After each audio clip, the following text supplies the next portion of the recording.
En fait, on est parti du constat, voilà, pour tous ceux qui connaissent les cours de Jean-Marc, que l'économie telle que nous la connaissons aujourd'hui n'existera plus déjà en 2050, pour deux raisons. Déjà, la croissance telle qu'on la connaît ne pourra pas continuer avec les limites planétaires, et l'économie telle qu'on la vit aujourd'hui ne pourra pas survivre à un monde à 4 degrés. Donc on arrive à une impasse. Bonjour, je suis Joseph Chouefati, entrepreneur dans le domaine de la finance verte et cofondateur de Goodvest. Goodvest, c'est une entreprise à mission qui permet de faire fructifier son épargne en alliant investissement responsable, transparence et recherche de rendement. Visitez goodvest.fr si vous souhaitez en savoir plus. Dans Monétique, le podcast de la finance durable et éthique, je vous propose de parler sans filtre et de manière ludique des enjeux environnementaux et sociaux de votre argent, que vous en ayez un petit peu ou bien beaucoup. Car l'argent ne dort pas, du moins pas comme on l'imagine, et dès le moindre euro, il a de l'impact. À chaque épisode, nous rencontrons un expert du domaine de la finance verte qui nous donne des conseils pour mieux comprendre et du coup pour mieux orienter notre argent. Si le sujet vous intéresse, abonnez-vous, et pour nous soutenir, notez le podcast, partagez-le, c'est grâce à vous que le podcast Monétique continue aujourd'hui. Bienvenue dans ce 14e épisode de Monétique. Il y a 2 semaines, j'ai eu le plaisir de parler avec Alexandre Poitat, chargé de plaidoyer finance et climat chez Oxfam France. On a parlé de l'impact de notre argent. Aujourd'hui, on va parler de Carbon for Finance, qui aide les sociétés de gestion et les acteurs de l'investissement en général à diminuer leur impact. Bonjour Marianne, merci d'avoir accepté l'invitation. Bonjour Joseph, je suis ravie d'être ici aujourd'hui. Tu as récemment été nommée directrice générale de Carbon for Finance, donc déjà félicitations. Merci. Est-ce que tu peux nous parler de ton parcours pour commencer ? Donc moi j'ai été diplômée de l'ESSEC il y a quelques années déjà. J'ai passé 15 ans dans la finance au sein de différentes banques à Paris, à Sydney, à Londres, à différents postes. J'ai fait du risque, de la stratégie, j'ai fait l'inspection générale et j'ai fini par être commerciale pour des acteurs institutionnels, donc des assureurs, des sociétés de gestion, avec lesquels j'ai beaucoup passé de temps à parler des enjeux de l'ESG et la difficulté justement d'obtenir des données et de répondre au reporting réglementaire. Donc au-delà de ma conviction personnelle de lutter contre le changement climatique à ma petite échelle, etc. Et dans mon poste dernièrement, donc chez BNP Paribas, je travaillais sur des initiatives en interne, mais j'avais cette envie de vraiment y passer 100% de mon temps. Et puis voilà, c'est comme ça que j'ai commencé à connaître Carbon 4 Finance. Mes clients aussi travaillaient avec Carbon 4. Donc c'est comme ça que j'ai connu aussi le groupe, au-delà de notre fondateur Jean-Marc Jancovici. Et c'est vrai que j'ai eu la chance de rejoindre Carbon for Finance il y a un peu plus d'1 an maintenant. D'abord en charge du développement commercial, et puis j'ai été nommée directrice générale en début d'année. Et c'est vrai que je suis aussi maman de 2 jeunes enfants, et c'est vrai que ça me tenait à cœur de lutter un petit peu contre le réchauffement climatique, et puis de pouvoir raconter une histoire à mes enfants sur ce que je faisais tous les jours au travail. Très clair. Du coup, merci pour cette description. Est-ce que tu peux nous présenter Carbon for Finance et Carbon for également ? Oui, alors donc le Carbon 4 Finance fait partie du groupe Carbon 4. Donc ce qu'on fait chez Carbon 4, c'est outiller les entreprises et les acteurs financiers pour qu'ils comprennent les enjeux du réchauffement climatique, qu'ils comprennent le rôle de l'énergie dans le monde moderne, et que par conséquent, ils ont envie de décarboner leur activité et leurs investissements. En fait, on est parti du constat, pour tous ceux qui connaissent les cours de Jean-Marc, que l'économie telle que nous la connaissons aujourd'hui n'existera plus déjà en 2050, pour 2 raisons. Déjà, la croissance telle qu'on la connaît ne pourra pas continuer avec les limites planétaires, et l'économie telle qu'on la vit aujourd'hui ne pourra pas survivre à un monde à 4 degrés. Donc on arrive à une impasse. Et pour faire émerger une nouvelle économie, celle de 2050, sans la subir, il faut changer de référentiel. Et pour changer de référentiel, il faut des nouveaux indicateurs, un peu comme des nouvelles lunettes pour voir le monde différemment. Et parmi ces indicateurs, il faut intégrer la contrainte carbone.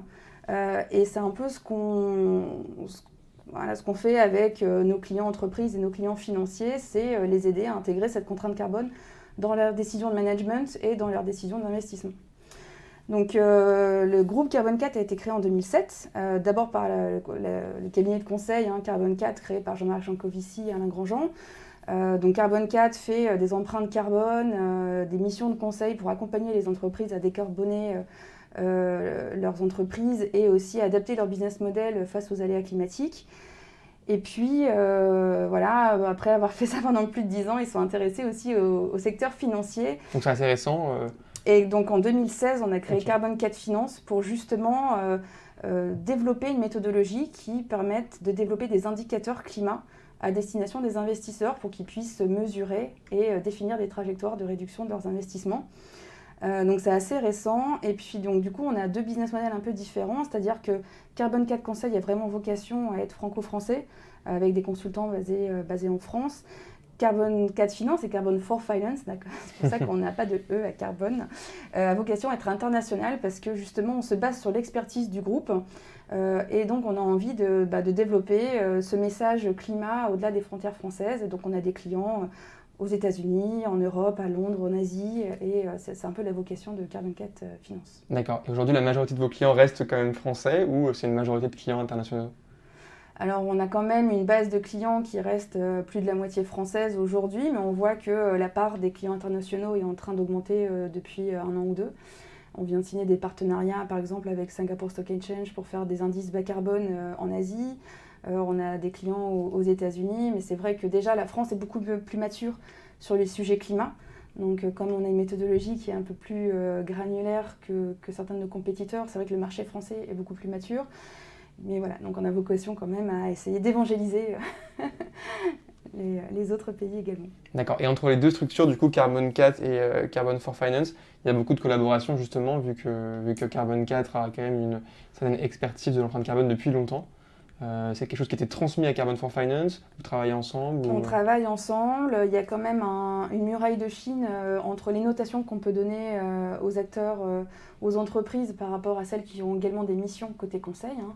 Donc on a cette muraille de Chine, mais toute l'expertise du groupe qui a fait quand même des empreintes carbone dans tous les secteurs d'activité va nous permettre de développer des méthodologies. Donc on a développé deux méthodologies sur le climat, donc Carbon Impact Analytics sur le risque de transition et Climate Risk Impact Screening, donc CRIS pour les risques physiques. Et ça, c'est vraiment en collaboration avec la partie conseil qui met à jour régulièrement cette méthodologie parce qu'elle continue à faire des empreintes carbone et à travailler avec des entreprises pour nous dire, ben voilà, les scénarios climatiques ont évolué, on reviendra un peu plus tard sur la définition des différentes comptabilités carbone, etc. Mais en tout cas, on met à jour régulièrement la méthodologie avec ce qui se passe sur le marché et sur les scénarios. Très bien, donc est-ce qu'on peut commencer du coup par parler de cette première méthodologie CIA? En quoi consiste-t-elle? Voilà. Qu'est-ce qui la caractérise? Ouais, donc Carbon Impact Analytics, c'est sur le risque de transition. Donc c'est le risque auquel vont faire face les entreprises pour la transition vers un monde bas carbone. Donc ça peut être des nouvelles taxes, des nouvelles réglementations, des risques de réputation, etc. Et donc, c'est un peu les indicateurs qu'on a l'habitude de voir, hein. Donc les émissions carbone, l'alignement de degrés, la part verte, la part brune. Donc, c'est tous ces indicateurs qu'on connaît un petit peu plus par rapport au risque physique. En quoi on est différent, nous, c'est que comme on fait partie du groupe Carbon 4, on est d'abord des experts du climat avant d'être des fournisseurs de données. C'est vrai qu'on a beaucoup de nos concurrents qui viennent plutôt du monde de la data, du monde de la tech et qui se sont mis à des données climat ou environnement parce que c'est des données qui ont été de plus en plus demandées.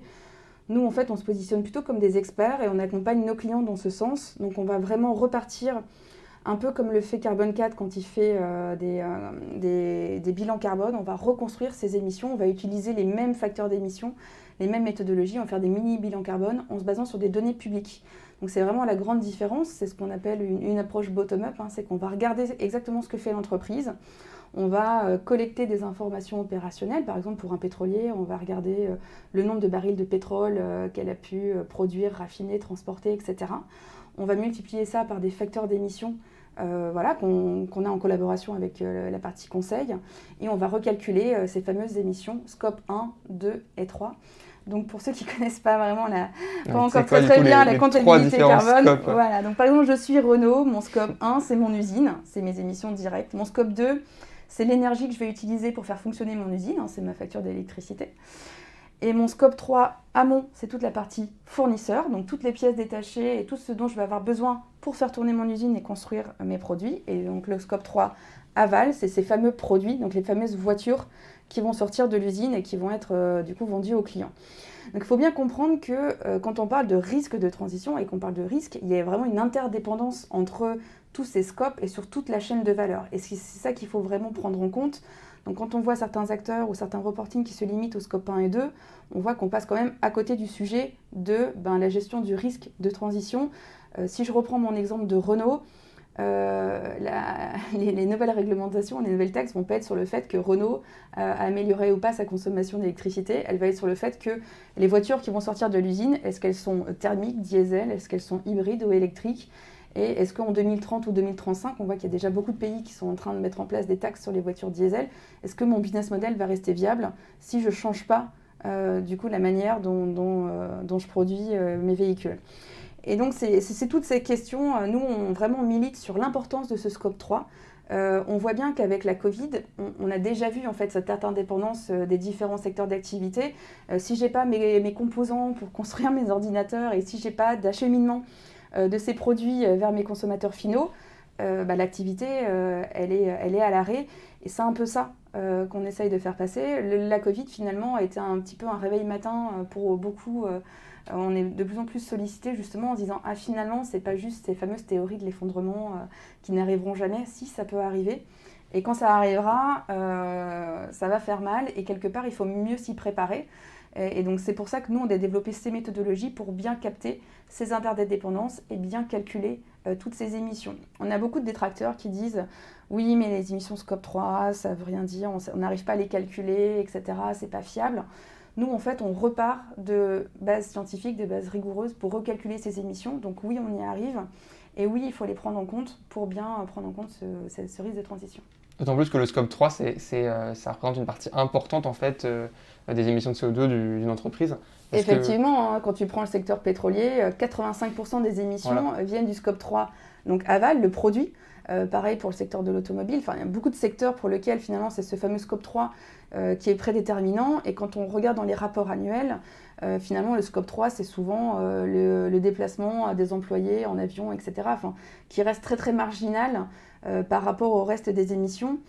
Et donc c'est pour ça que nous on se différencie un peu de nos compétiteurs qui utilisent beaucoup soit de l'intelligence artificielle pour collecter de la donnée dans des rapports ou de l'intelligence indienne, parce qu'il y en a beaucoup aussi des personnes qui collectent d'informations dans des centres, dans des back-office. Donc quelque part, nous, on a une équipe d'analystes, de 20 analystes qui sont des experts des secteurs qui vont vraiment essayer de comprendre la stratégie climat de l'entreprise, de collecter les bonnes informations et de recalculer ses émissions. Donc en termes de couverture, on arrive à couvrir plus de 3000 entreprises avec cette approche très détaillée, très bottom-up, qui nous permet de couvrir une majeure partie des secteurs à enjeu. Et donc avec ça, on arrive à extrapoler et à couvrir un univers de 15 000 entreprises et de plusieurs dizaines de milliers d'instruments financiers. On va couvrir des actions, des obligations d'entreprise, des obligations d'État, les green bonds, les obligations vertes, c'est pareil. Si on ne regarde pas finalement les émissions évitées au niveau d'un projet, on passe à côté de l'utilité d'une green bond. Et donc, c'est tout le travail qu'on essaye de faire. Donc, au-delà de fournir de la donnée, c'est vraiment un accompagnement pour pouvoir mieux maîtriser et son empreinte et sa trajectoire de réduction. Très clair. Du coup, maintenant, une fois qu'on a ces données, comment et par qui sont-elles utilisées, qui sont vos clients et du coup, quel impact vous pouvez avoir sur leurs produits, etc. Donc, on travaille avec des assureurs. Avec l'Article 173 en France, il y a eu cette demande réglementaire de produire un rapport annuel sur son impact environnemental. Donc on travaille avec les assureurs, on travaille avec des sociétés de gestion, beaucoup de ce qu'on appelle les pure players, qui sont engagés, qui ont envie de mieux comprendre les données pour justement faire de l'allocation. La grande force de notre base de données, c'est justement de pouvoir faire la différence dans un même secteur. Quelle est l'entreprise qui a déjà le plus engagé sa transition, qui a commencé à shifter son business model, etc. Et donc, comme on n'utilise pas de ratio statistique où finalement tout le monde a le même ratio dans un même secteur, donc on va vraiment regarder l'entreprise en tant que telle, ça permet vraiment de faire de l'allocation pour des gestionnaires d'actifs. On travaille aussi avec des fournisseurs d'indices, donc on travaille avec par exemple Euronext qui a fait le Low Carbon 100, qui sont les 100 entreprises européennes qui ont le plus d'impact positif sur l'environnement. On travaille avec des banques. Un des bons exemples, c'est Natixis, la banque d'investissement de Natixis, pour lequel on fait le Green Weighting Factor. qui est finalement assez structurant pour une banque parce que ça impacte directement les décisions de risque de crédit. Donc le coût du capital est un malus ou un bolus en fonction de l'impact environnemental du financement. Et donc ça, c'est vraiment une étape vraiment décisive pour une banque. Et on voit que depuis 2 ans, le portefeuille de prêts de Natixis est vraiment en train de partir sur des investissements beaucoup plus verts. Et donc quand tu parles de Natixis, parce que Natixis a plusieurs sociétés de gestion, tu parles de Natixis en général ou tu parles de Donc on travaille avec Natixis, donc ça c'est la banque d'investissement, donc c'est la partie prêt aux entreprises. On travaille avec Mirova, qui est avec nous depuis le début pour... notamment avec la création de notre méthodologie. Donc Mirova, effectivement, est un acteur très engagé et c'est vrai qu'ils utilisent notamment un des indicateurs qu'on n'a pas encore évoqué, c'est au-delà de calculer les risques de transition avec les émissions carbone, on calcule aussi les émissions évitées, qui permet de saisir les opportunités de la transition. Quelles sont les entreprises qui font déjà mieux que leurs pairs dans un même secteur ? Et donc ces émissions économisées vont permettre justement à ces gestionnaires d'actifs de regarder un peu dans un portefeuille thématique climat, quelles sont les bonnes entreprises et quelles entreprises seront là demain dans un monde bas carbone. Donc voilà, on travaille aussi avec des fintechs, avec Goodvest, qu'on est ravis d'accompagner pour pouvoir justement mesurer et chiffrer. On voit beaucoup de néobanques vertes qui sont en train de sortir mais sans vraiment calculer leur impact. Et c'est vrai que c'est assez courageux justement, quand on a une fintech en plus de prendre le temps de choisir un fournisseur de données qui puisse calculer l'impact climat de son offre. On travaille avec Rift, justement, pour aussi... Alors Rift, du coup, on a fait un podcast sur le sujet, c'est l'épisode 4. Du coup, qu'est-ce que fait Rift ? Rift utilise nos données pour calculer l'empreinte carbone de votre épargne, parce qu'on se dit qu'effectivement, il faut beaucoup plus de transparence, parce que tout à chacun peut aussi comprendre les enjeux et finalement investir dans la transition. Et aujourd'hui, c'est assez opaque, et donc on est ravis d'accompagner Rift dans cette aventure. Donc Rift utilise nos données sur le carbone et aussi nos données sur les risques physiques pour justement pouvoir calculer l'impact à titre personnel de son épargne. Très clair. Alors, pour élargir un petit peu le sujet, pourquoi est-ce que vous avez choisi de vous concentrer sur les émissions de CO2 et pas sur d'autres sujets pour l'instant, pour commencer en tout cas? Alors, on ne fait pas que le CO2, parce qu'on fait justement le risque de transition qui est un peu plus large que juste les émissions carbone, et on fait aussi le risque physique dans la TCFD, donc la Task Force for Climate Related Disclosure. Il y a 2 types de risques climat qui doivent être pris en compte, le risque de transition et les fameux risques physiques. Donc le risque physique, c'est quelle est la vulnérabilité de mon portefeuille d'investissement face aux aléas climatiques. Donc nous, on va regarder, déjà par rapport au carbone, il y a cette notion de géolocalisation avec les risques physiques qu'on n'a pas forcément sur le carbone, parce que voilà, une tonne de carbone, une tonne de CO2, c'est la même à Paris ou à New York. Donc on va introduire cette notion de géolocalisation de l'activité. Donc on va essayer de comprendre un petit peu, de rentrer vraiment dans le détail de l'activité d'une entreprise, quels sont les différents secteurs d'activité qu'elle opère et où est-ce qu'elle opère cette activité. Donc on va faire des couples secteur-pays et on va regarder pour ça, chacun de ces couples secteur-pays la vulnérabilité de cette activité à cet endroit. Donc, et on va stresser ça avec 7 aléas climatiques, donc par exemple la sécheresse, les hausses du niveau de la mer, les inondations, etc., etc. Et avec des facteurs aggravants en fonction de ces différents aléas. Ce qui va nous permettre en fait de donner un score de 1 à 100 pour chacun des aléas sur cette entreprise. Et on va aussi regarder, donc ces stress, ils sont faits avec les scénarios du GIEC, donc les scénarios climatiques qui sont reconnus par la communauté scientifique. Donc on va prendre les 3 scénarios, donc le scénario bas, qui est un scénario à 2 degrés, le scénario médian, le 6.0 à 4 degrés, et le scénario adverse, qui va sur un monde à 6 degrés, le 8.5. Et on va prendre 2 horizons de temps, 2050 et 2100. Sur les risques physiques, de toute manière, prendre moins que 2050, ça n'a pas forcément de sens parce que d'ici 2050, de toute façon, le climat il est déjà plus ou moins joué avec toutes les émissions qui sont déjà capturées dans l'atmosphère. Et on voit que finalement, même la dispersion des 3 différents scénarios à 2100 est assez faible. Donc on va vraiment capturer ces 3 scénarios à 2050 et à 2100. Donc ça va donner finalement 6 scores de risque pour l'entreprise, pour les 7 aléas climatiques. Donc au-delà de ça, c'est vraiment comprendre où sont mes risques, sur quelle géographie, quels sont les secteurs les plus à risque, quelles sont les entreprises qui finalement sont les plus exposées. Ça permet aussi d'engager un dialogue avec l'entreprise que la société de gestion ou l'assureur finance.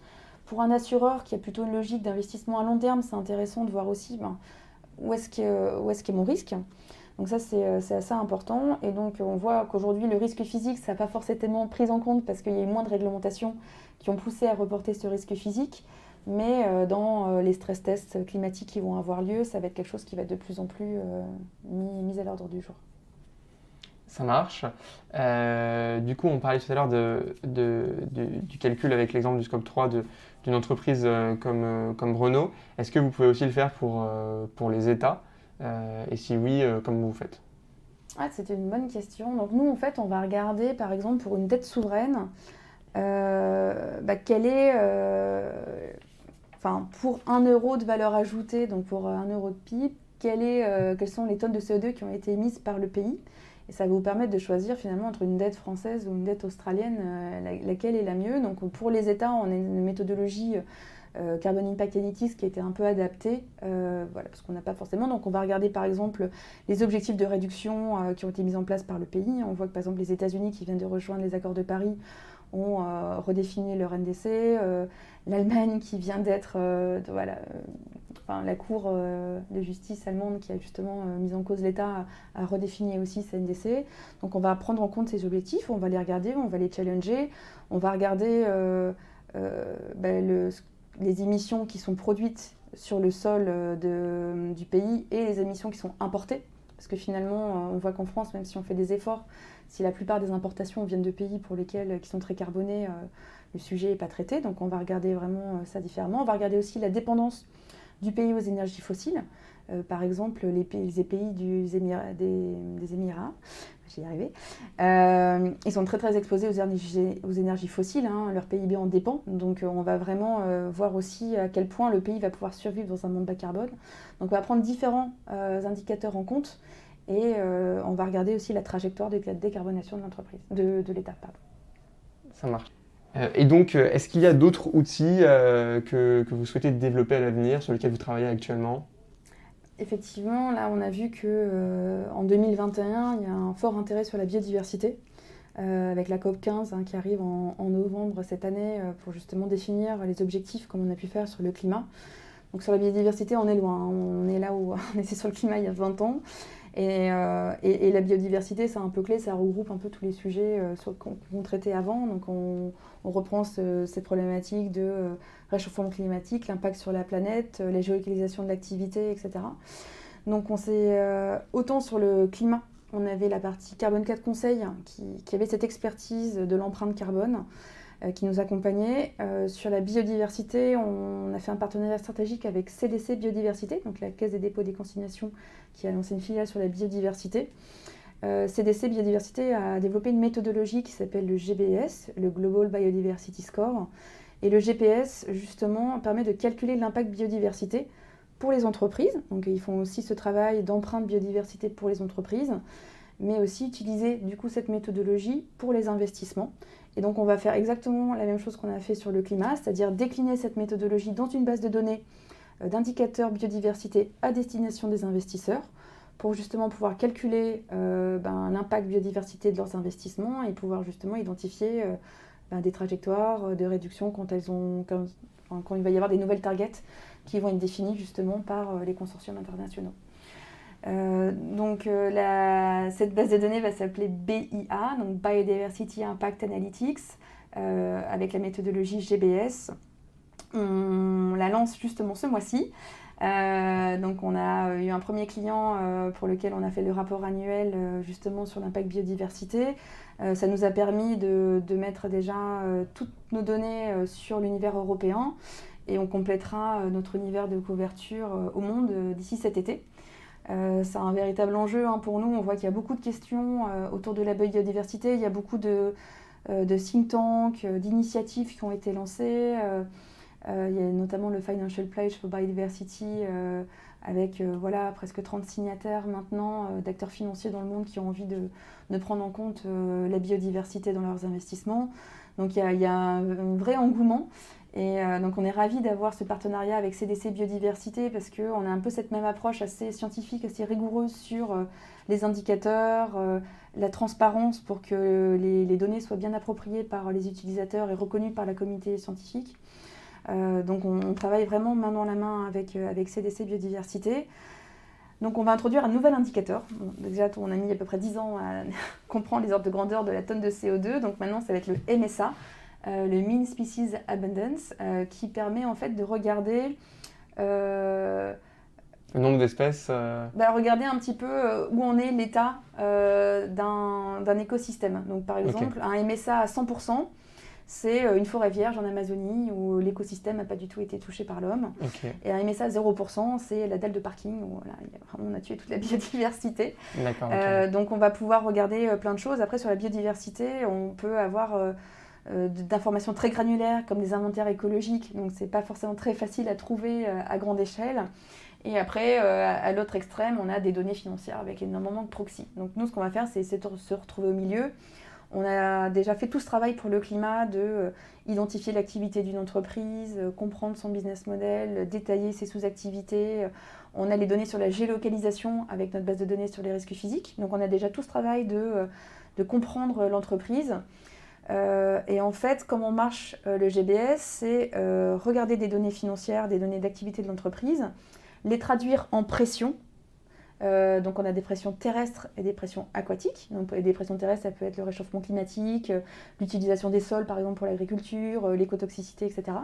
Il y a des pressions aquatiques, pareil, pour regarder un petit peu l'état de l'eau. Et après, il y a un modèle qui s'appelle le Globio, qui a été développé par un institut aux Pays-Bas, qui permet de traduire ces pressions en impact biodiversité, donc en MSA, kilomètre carré. Et donc, on va utiliser un peu toutes ces informations pour construire cette base de données et permettre justement d'engager un dialogue, d'avoir des ordres de grandeur. Donc, je pense que dans un premier temps, notre objectif, c'était de couvrir un univers assez large pour pouvoir commencer à faire l'impact biodiversité d'un portefeuille, pouvoir le comparer à un indice de référence, à un benchmark pour avoir des ordres de grandeur en tête, de pouvoir comparer une entreprise dans un secteur, pour avoir des ordres de grandeur. Et puis après, quand on commencera à manipuler un petit peu ces nouveaux indicateurs, essayer de voir comment rentrer un peu plus dans le détail et avoir plus de discussions sur des lancements de produits avec les acteurs. D'accord. Et est-ce qu'il y a des sortes de scopes aussi pour la biodiversité? Parce qu'on on peut retrouver comme les émissions de CO2 peut-être la production, ensuite différents niveaux en fait, avec au final le consommateur final. Je pense par exemple c'est un exemple tout bête, mais qu'on peut voir malheureusement une bouteille d'eau qui est abandonnée, c'est le consommateur final qui peut en être responsable entre guillemets. Comment est-ce qu'on peut mesurer ça? Est-ce que c'est lié à une entreprise ou... En fait, on a essayé de prendre le plus de parallèles possible entre l'impact carbone et l'impact biodiversité. Donc il y a la même logique de scope, le scope 1, le scope 2, le scope 3 amont et aval, pour justement avoir ce parallèle.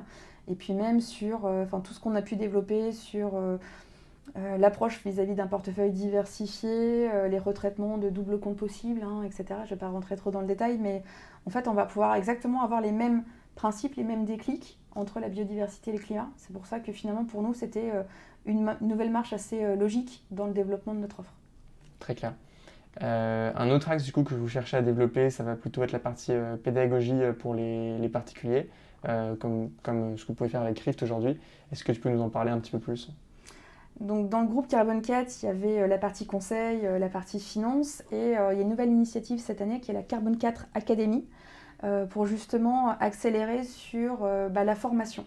On voit qu'aujourd'hui, le grand enjeu, c'est la formation à titre individuel, la formation des entreprises, la formation des investisseurs et puis la formation des particuliers.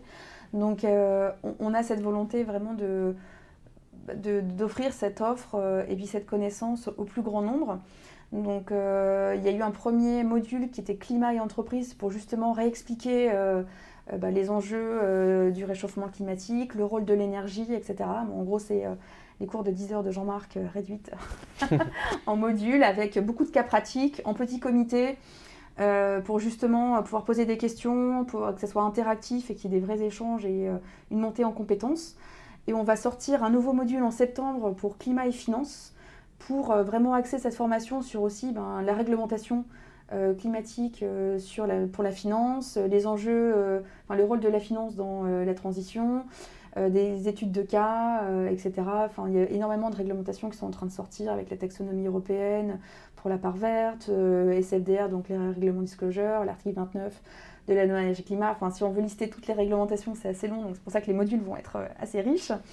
Mais c'est bien en fait que pour ceux qui ont envie de se former, pour ceux qui ont envie aussi de changer de boulot, il y a beaucoup aussi à titre personnel qui ont envie d'en savoir un petit peu plus. On fait déjà ce type de formation pour nos clients, intra-entreprise, où on va former plusieurs dizaines, plusieurs centaines de collaborateurs, mais c'est vrai que ces modules sont aussi là pour ceux qui ont envie d'en savoir un petit peu plus, même à titre personnel. Donc Carbon 4 Academy a été agréé, donc c'est aussi ça peut être financé par son compte formation par exemple, etc. Donc voilà, nous on se dit que Rift était un bon exemple d'essayer de mettre à disposition des éléments pour comprendre son épargne, pour plus de transparence, pour avoir les déclics, pour engager un dialogue avec son conseiller. Nous, les formations, on essaye aussi pour que les employés s'approprient les bons éléments de langage, ceux qui créent des produits et les bons déclics, le top management qui doit prendre des décisions et en tête les enjeux, etc. Donc c'est vraiment essentiel que tout le monde se forme et comprenne les enjeux pour justement se dire finalement c'est pas juste quelque chose, je m'en occuperai dans 20 ou 30 ans, enfin, ça va arriver assez vite et il faut être prêt et il faut comprendre un petit peu ce qui nous attend. Très clair. On a hâte du coup de regarder ça, c'est disponible ou Alors Climat Énergie c'est déjà disponible et Climat et Finance ça sortira en septembre, on va lancer bientôt les préinscriptions. Très clair, préinscription également, on connaît bien aussi ça chez Goodvest. Alors pour finaliser l'épisode, j'ai une question à te poser. Qui est-ce que tu aimerais entendre pour un des prochains épisodes de Monétique ? Alors, j'ai deux personnes qui viennent assez vite en tête. Donc la fameuse Eva Satoun, qui est très très inspirante sur beaucoup de sujets, et pas seulement pour Rift ou Lita, mais c'est vrai qu'elle a des prises de parole qui sont vraiment à chaque fois super intéressantes. Et puis nous, on travaille beaucoup donc, avec Mirova, et on travaille beaucoup avec Ladislas Smia, qui est responsable du département EG de Mirova. Et c'est vrai que Ladislas a aussi une très très bonne compréhension et vision des choses, donc je pense que ça serait un bon invité. Merci beaucoup Marianne du coup pour cet épisode. On se retrouve bientôt pour un prochain épisode de Monétique, qui est le podcast de la finance durable et éthique. Merci beaucoup Joseph. Merci d'avoir écouté cet épisode de Monétique, le podcast de la finance durable et éthique. Si l'épargne responsable vous intéresse, n'hésitez pas à visiter le site goodvest.fr.